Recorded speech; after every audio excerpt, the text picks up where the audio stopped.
Saudi ambassador Saud Al Sati was called in on Thursday by the government to discuss options and ask for the embassy's cooperation in investigations into rape allegations against one of its diplomats, as both countries struggle to find a solution to a problem that also involves Nepal.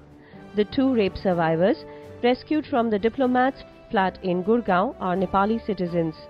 Vikas Swarup, spokesperson for the Ministry of External Affairs, MEA, tweeted, MEA Chief of Protocol Jaideep Mazumdar called in Saudi ambassador today, conveyed request of Haryana police for cooperation of embassy in the case of two Nepali citizens.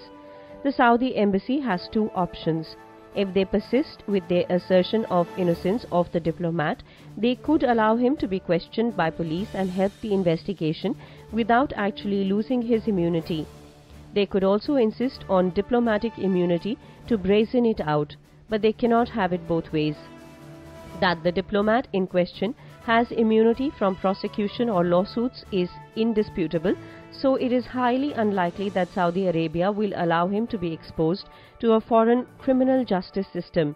The best course of action for Riyadh would be to quietly withdraw the diplomat before the case assumes proportions large enough to impact ties.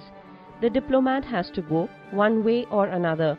If the Saudis don't defuse the situation by taking their diplomat home, the Indian government would find itself compelled to declare him persona non grata and expel him.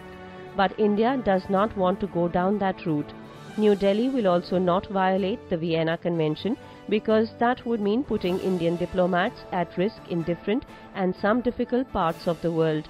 The case has already made it to international news networks, which has prompted global human rights organizations, particularly NGOs fighting sex trafficking, to build pressure on the Indian government to do something.